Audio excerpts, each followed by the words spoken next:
Imagine a city of unparalleled wealth and power, a beacon of trade and culture that dominated the Mediterranean. Now, imagine its complete and utter annihilation. Its streets turned to dust, its people scattered, its very soil sown with salt. This is the story of Rome's destruction of Carthage in 146 BC. This is not just a story of war, it's a story of hatred, political maneuvering, and a prophecy of doom fulfilled. To understand the brutal end, we must first go back in time.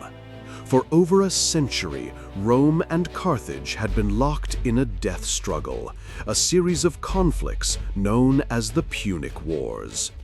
The second of these wars introduced the world to one of history's greatest military minds, Hannibal Barca. He brought Rome to its knees, famously marching his army, complete with war elephants, across the Alps to invade Italy. For nearly 2 decades, Hannibal terrorized the Roman countryside. The Roman people lived in constant fear. Even after Hannibal's eventual defeat at Zama, his name remained a curse, a whisper of a threat that haunted the Roman psyche. Carthage had lost its empire, paid a crippling indemnity, and was stripped of its military power. Yet, for many Romans, it was not enough. The ghost of Hannibal still loomed large. But what if I told you that the final war was not about conquest, but about an obsession so deep it bordered on madness? Our story's main antagonist is not an army, but a single man, Cato the Elder. A staunch conservative and an influential senator, Cato was a man consumed by a singular, unyielding conviction.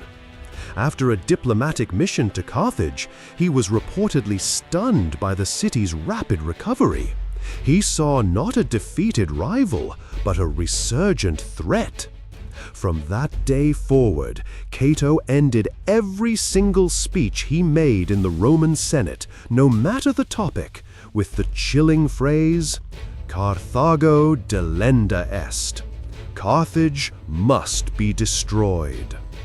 Imagine the power of those words, repeated over and over, hammering at the minds of the Roman elite.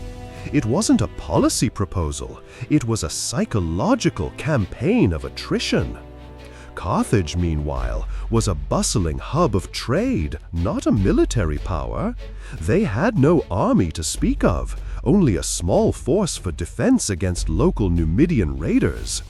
They had fulfilled every term of their treaty with Rome.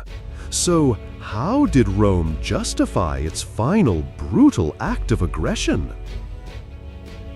The pretext came in 150 BC, when Carthage defended itself against an attack from its Numidian neighbor, a violation of the treaty. Rome seized its chance.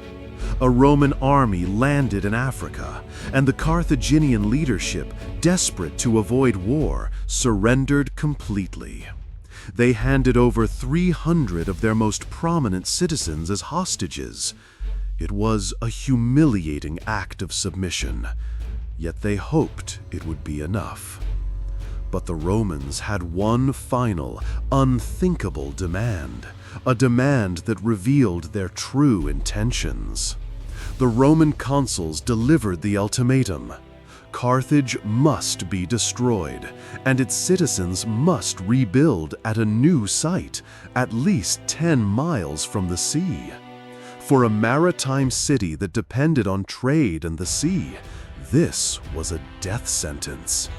It wasn't just the destruction of a city, it was the erasure of a people. The Carthaginians, cornered and with nothing left to lose, made a desperate decision. They rejected the Roman ultimatum. They would fight to the last person. The Third Punic War had begun, but it was a lopsided affair. Carthage, lacking a military, became a city-sized factory of resistance. Every resource, every citizen was dedicated to the war effort. Women cut their hair to be used for catapult ropes. Every metal object, from statues to cooking pots, was melted down to forge weapons. The initial Roman assault was met with fierce resistance.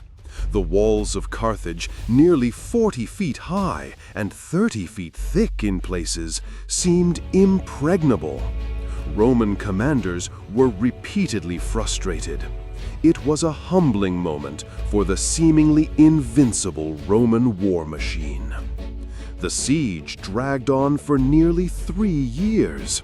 The people of Carthage starved, disease spread, but their will to resist remained unbroken. It was a testament to their resilience, but also to their understanding of what the Romans truly intended: not subjugation, but annihilation. In 1446 BC, a new Roman general, Scipio Aemilianus, was given command. He was the adopted grandson of Scipio Africanus, the man who had defeated Hannibal. The ghosts of the past were now on both sides. Scipio tightened the siege, building a massive mole to block the harbor, effectively cutting off Carthage from the sea. But the final battle was not a glorious charge. It was a 6-day-long nightmare of urban warfare. When the Romans finally breached the walls, the battle was just beginning. It was not fought in open fields, but in the narrow, winding streets of a city. House by house, room by room, the Romans fought their way through. The sound of battle was deafening, the air thick with smoke and the screams of the dying. The people of Carthage, men, women, and children, fought with everything they had. They refused to surrender, choosing death over submission. The fighting was so brutal that the Roman soldiers, hardened as they were reportedly shaken by the ferocity of the Carthaginian resistance. The final act of destruction was the most horrifying. The city was systematically leveled. For 17 days, Roman soldiers worked to pull down every building, every temple, every home. The grand city of Carthage, the jewel of the Mediterranean, was reduced to a desolate wasteland. And then came the final symbolic act. The Roman Senate decreed that the land be cursed and sown with salt. It's a contested claim by some historians, but the symbolic power of the story remains. It was a final, chilling message. Not only would Carthage never rise again, but nothing would ever grow on its soil. The story of Carthage serves as a powerful reminder that history is not just about victories, but also about the devastating consequences of hatred and revenge. What do you think? Did the Romans go too far? Let us know in the comments below. Carthage was gone, but its name echoed through history as a warning. The Romans, in their quest for total victory, had committed an act of historical erasure. They had not just defeated an enemy, they had destroyed an entire culture, a civilization. Today, you can still visit the ruins of Carthage in modern-day Tunisia.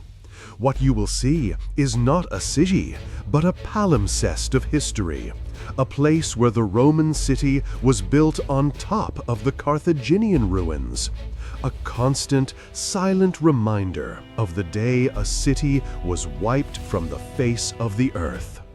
And that is the true legacy of the destruction of Carthage. Not just the physical ruins, but the chilling lesson that in the pursuit of absolute power, some will stop at nothing, even if it means wiping their enemies completely from the pages of history.